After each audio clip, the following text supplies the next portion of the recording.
पिछली वीडियो में मैंने पढ़ा था ग्रामीण विकास का क्या अर्थ होता है, ग्रामीण विकास की चुनौतियाँ क्या क्या हैं। चुनौतियों में ग्रामीण ऋण की चुनौती थी, विपणन की चुनौती थी और कुछ उभरती हुई चुनौतियाँ थी, जिसमें उत्पादन या उत्पादक गतिविधियाँ का विविधीकरण कि उनको कैसे फैलाया जाए, जो भी उत्पादन हो रहा है विभिन्न विभिन्न क्षेत्रों में, या फिर उसका विविधीकरण कैसे किया जाए। जैविक खेती, ये क्या है, कुछ उभरती हुई चुनौतियाँ थी। और ग्रामीण ऋण की चुनौती में तो ऋण के स्रोत क्या थे, ग्रामीण इसमें क्या थे, संस्थागत स्रोत थे और क्या थे, गैर संस्थागत स्रोत थे। गैर संस्थागत का मतलब होता है कि जो नियमित नहीं है, जो सरकार के अंडर नहीं आते, वो क्या है हमारे गैर संस्थागत, मतलब कोई संस्था ही नहीं है वो। ठीक है, इसमें ज़मींदार, ग्रामीण व्यापारी, साहूकार, ये कोई संस्था नहीं है, ये एक व्यक्ति है और ये अपने द्वारा दिए हुए ऋण के दरों को खुद निर्धारित करता है। सरकार का इसमें कोई भी रोल नहीं होता, कोई भी हस्तक्षेप नहीं होता सरकार का। आगे संस्थागत ऋण स्रोतों में सहकारी ऋण समिति थी, भारतीय स्टेट बैंक, अन्य वाणिज्य बैंक, मतलब बैंक क्या है हमारे पास, ये संस्थागत है। सहकारी ऋण समिति संस्था है और क्षेत्रीय ग्रामीण बैंक, भूमि विकास बैंक और नाबार्ड, ये सारे क्या हैं हमारे बैंकों के प्रकार हैं अलग अलग। तो ये सारी क्या है, संस्थागत ऋण के स्रोत हैं। एक संस्था जो ऋण देने का काम या उपलब्ध कराने का काम करती है। इसके आगे कृषि विपणन बताया था मैंने आपको। विपणन का मतलब इंग्लिश में क्या होता है, मार्केटिंग। मतलब जो भी आपने कृषि से उत्पादन किया है उसकी मार्केटिंग कैसे करनी है, मतलब आपने उसका जो उत्पादन करा है उसको आप बाज़ारों तक कैसे पहुंचाओगे, बाज़ारों से जो उपभोक्ता है वहां तक आप कैसे पहुंचाएंगे, इसके बीच का जो प्रोसेस होता है पूरा, ये क्या होता है आपका, मार्केटिंग होता है। क्या होता है, विपणन होता है, कृषि का विपणन। तो कृषि विपणन में कटाई के बाद उपज को इकट्ठा करना, उपज का प्रसंस्करण करना, मतलब उसकी शुद्धि करना, गुणवत्ता के अनुसार उपज को वर्गीकृत करना, उनको अलग अलग भागों में बांटना, खरीदारों के पसंद के अनुसार उपज की पैकेजिंग करना, भविष्य में बिक्री के लिए उपज का भंडारण करना और उचित मूल्य मिलने पर उपज को बेचना शामिल है। ये किसमें शामिल है, कृषि विपणन में, कृषि की मार्केटिंग पे। एग्रीकल्चर जो प्रोडक्ट है उसकी मार्केटिंग में ये सारे जो स्तर हैं या कह सकते हैं स्टेजेज हैं, ये सारे स्टेज इन्वॉल्व होते हैं किसमें, एग्रीकल्चर मार्केटिंग में, कृषि विपणन में। अब इस विपणन प्रणाली में सुधार के लिए सरकार द्वारा उठाए गए कौन कौन से कदम थे, या सरकार ने कौन कौन से उपाय करे कृषि विपणन प्रणाली को सुधारने के लिए, उसे और बेहतर करने के लिए। तो इसमें विनियमित बाज़ार, मतलब ऐसे बाज़ार बनाए गए जो क्या है, नियमित तौर पे काम करते हैं और सरकार के नियंत्रण में है। भौतिक बुनियादी ढांचे का प्रावधान, जो भी बेसिक या बुनियादी ढांचे जो हैं, जैसे स्टोर हाउस हो गया, ठीक है, ट्रांसपोर्टेशन का हो गया, यातायात का हो गया, ये सब क्या है, बुनियादी ढांचे, इनको सुधारना या इसमें सुधार करने का उपाय किया। इसके साथ में सहकारी कृषि विपणन समितियां बनाई और न्यूनतम समर्थन मूल्य MSP जो किसानों को दिया, कि अगर कोई भी किसान उत्पादन कर रहा है तो किसान को किसी भी प्रकार का नुकसान ना हो उत्पादन में, ठीक है। तो उनको एक न्यूनतम समर्थन मूल्य दिया जाता है कि अगर आपका उत्पादन बाज़ार में नहीं बिक रहा या कम मूल्य मिल रहा है तो हम आपको कम से कम इतना न्यूनतम मूल्य, समर्थन मूल्य देंगे, मतलब सरकार के पास किसान जा कर के उतने मूल्य पे अपने अनाज को बेच सकता है, उसे कहते हैं न्यूनतम समर्थन मूल्य MSP। इसके आगे भारतीय खाद्य निगम द्वारा गेहूं चावल के बफर स्टॉक का रखरखाव किया गया। सार्वजनिक वितरण प्रणाली, जो सरकार राशन बांटती है, ठीक है, वो क्या है, सार्वजनिक वितरण प्रणाली है।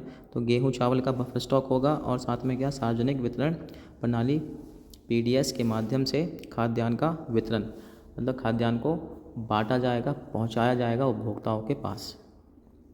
इससे अलग कुछ वैकल्पिक विपणन चैनल होते हैं, मतलब कि अगर इसके अलग भी ऑप्शंस होते हैं, विकल्प होते हैं मार्केटिंग के। उसमें क्या बता रखा है, किसानों द्वारा उपभोक्ताओं को प्रत्यक्ष बिक्री, किसान सीधा सीधा जा कर के उपभोक्ताओं को अपना जो उत्पादन है वो बेच सकता है।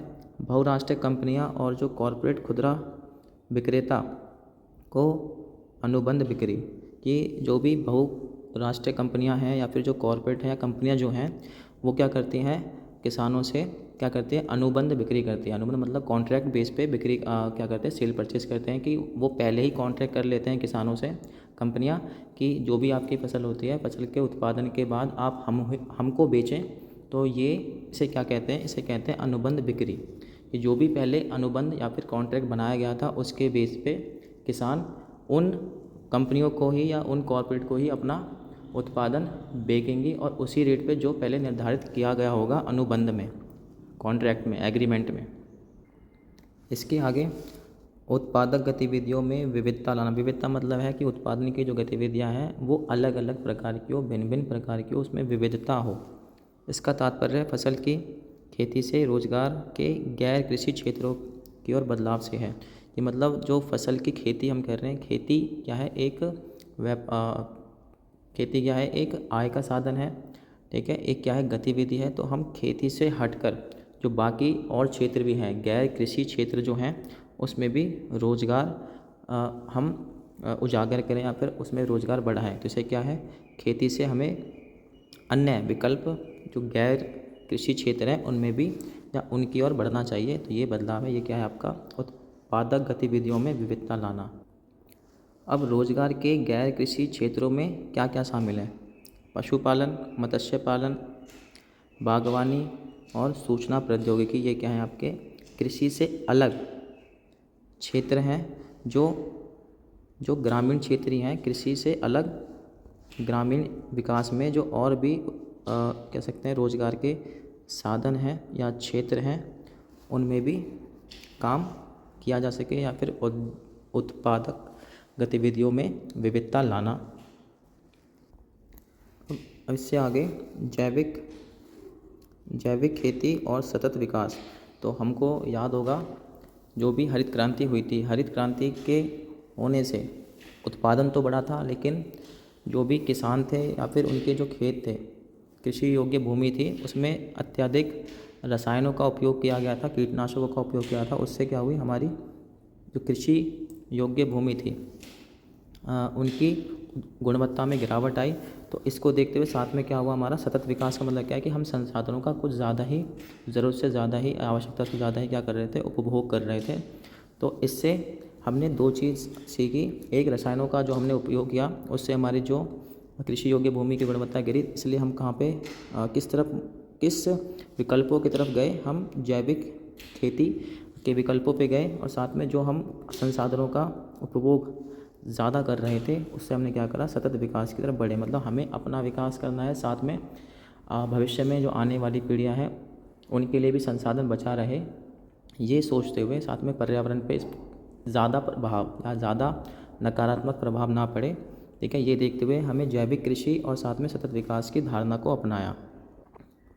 तो जैविक खेती मूलतः क्या है कि खेती की एक प्रणाली है जो खेती के लिए जैविक इनपुट के इस्तेमाल पर निर्भर करता है। इसका मतलब यहाँ पे ये कह रखा है जो खेती हम करेंगे उसमें जो इनपुट है, जो भी हम बीज दे रहे हैं, जो भी रसायन है, जो भी उर्वरक है, कीटनाशक है, वो कैसे होंगे, हमारे प्राकृतिक होंगे या जैविक इनपुटों पे निर्धारित होंगे। जैसे देखा होगा तुमने, वो जो खेतों में केंचुओं को डाला जाता है ताकि जो कृषि योग्य जो भूमि है, ठीक है, उसकी गुणवत्ता और बढ़ सके। तो वो क्या है, आपके जैविक कृषि के कुछ उदाहरण हैं, उसमें जो जैविक इनपुट के कुछ उदाहरण हैं।